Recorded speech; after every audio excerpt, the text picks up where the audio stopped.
might start. Who's got a right opportunity tonight to stake a claim to maybe get a position that Scaloni hasn't decided who to start?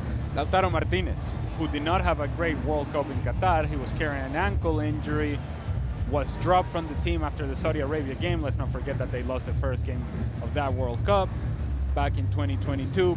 He did come on later in the tournament and score a big penalty against the Netherlands. And it's a player that could potentially, if Julian Alvarez is carrying some sort of niggly injury, could potentially have an important role for this team going into the World Cup. The Aggie Army is out in force. College Station in Texas, home of Texas A&M. Two captains, Enrique Menjivar, Nicolas Otamendi. Let's have a look at the Honduran lineup. They haven't played since a 2-2 draw against Peru at the end of March, and it's mainly experienced. They've left Jorge Alvarez and Luis Vega out, who've got multiple caps. Most inexperienced player is Giancarlo Sacasa, who partner Daniel Maldonado in attack. A 4-2-3-1, but you wonder how much attacking Rivas and Moncada will do. They may be asked to help Rodriguez and Arriaga. So will Luis Palma, and so will Jorge Bengoche. I imagine that Honduras is going to be pushed back by Argentina, and it really depends on the rhythm of play of Argentina, how much they possess the ball in the attacking half, and if they do so, then Honduras is going to be pushed back and they're going to be forced to defend for long periods of time. Thank you for your company, wherever you're watching, whatever time it is, where you are, you're very welcome. Mark Donaldson and Ali Moreno, former Venezuela striker, who before kickoff was shouting at the television for Venezuela to try and get an equaliser against Turkey. And was I successful? No. Okay. It's like a golf ball that you shout at. It doesn't normally listen. Argentina, Honduras, Kyle Field. One of the higher positions in the stadium for the main camera. And it's Argentina not in their home kit. Get us underway. Carol Martinez leading the line, Thiago Almada and Giuliano on either side of him. The expectation among the majority is of a comfortable Argentina victory. We will see. They have chosen a lot of lesser lights as their opponents this year in friendly matches. Iceland still to come on Tuesday. This is Valentin Barco.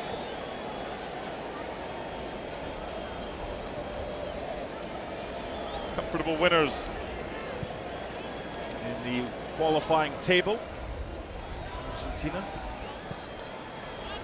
and one of the favourites, defending champions. Here's Barco.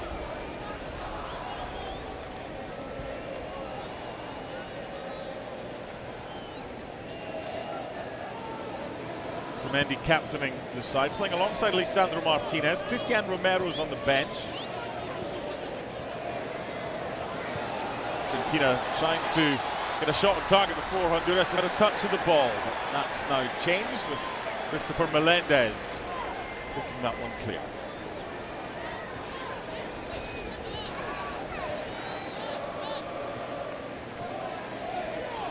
Celso.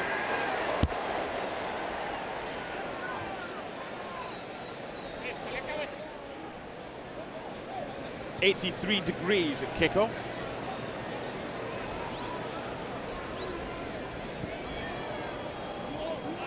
Conditions not a problem for either of these two nations. That's pretty comfortable for College Station this time of year. Yeah.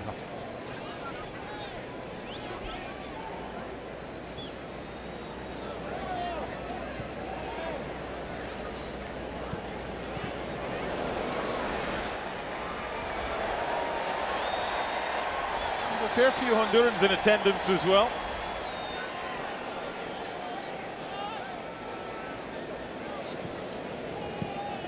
This is Joseph Rosales.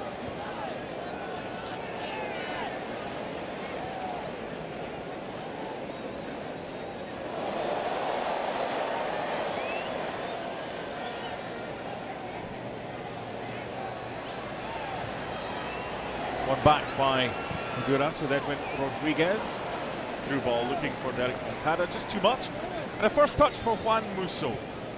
Still no Emi Martinez. He's being rested tonight after his travails in the Europa League with Aston Villa. His clubmate John McGinn was playing earlier today for Scotland, but Emi Martinez rested.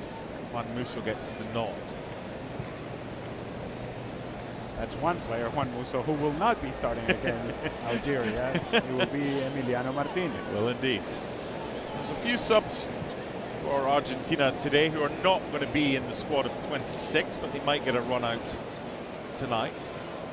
Coach Lionel Scaloni also has to decide who's going to replace Leonardo Balerdi, the Marseille captain, who's been ruled out of the World Cup because of a calf problem. Starting at right back today is Agustin Hiai.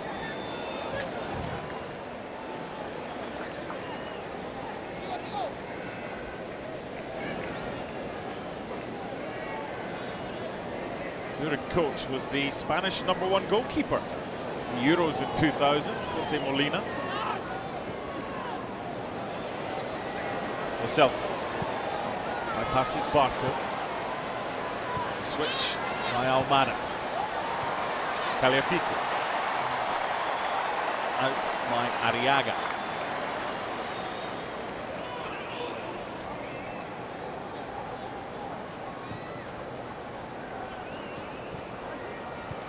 I would say the pitch is okay at best, not much better than that. Here's Otamendi.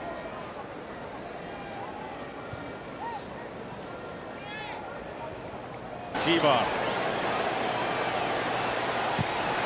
Shot from distance, and the goalkeeper kind of redeems himself. It's again Giuliano Simeone, who, as you mentioned, is playing on the left-hand side tonight as opposed to the right-hand side, which we usually see him play for Atletico Madrid. Straight ball from Mengíbar onto the path of Giuliano Simeone, and Honduras just kind of dropped off. Simeone decided to, you know what, maybe I'll just have a go. Mengíbar ends up coming up with a save. Honduras dropping off, no pressure on the ball, and hits it well, takes a bounce in front of Mengíbar. Mengíbar has to react, full stretch, gets a touch on it. Good save. Got one back by Barco.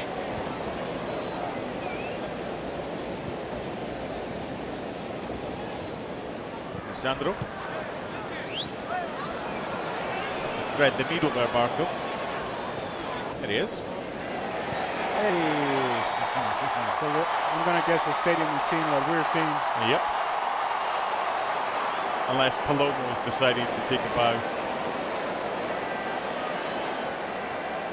Got that caught between his feet a little bit. Kaza.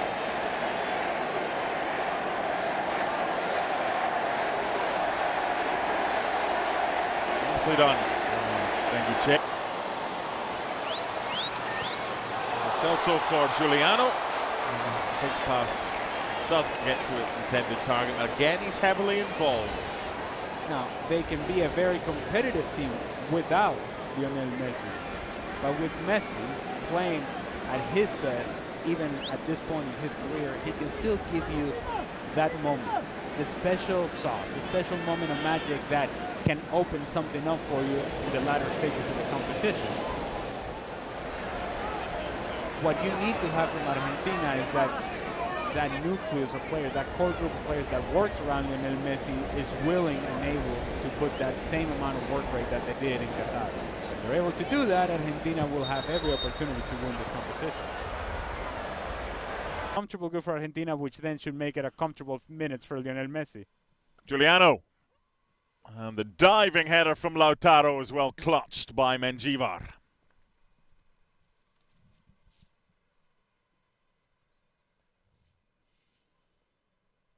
It's good build-up down the left-hand side. Good driving of the ball by Palacios. Brings his defender towards him. Good ball into the box, and Lautaro Martinez attacks it well. Hits it straight into the ground, and Mengíbar comes up with a save. Well, one back.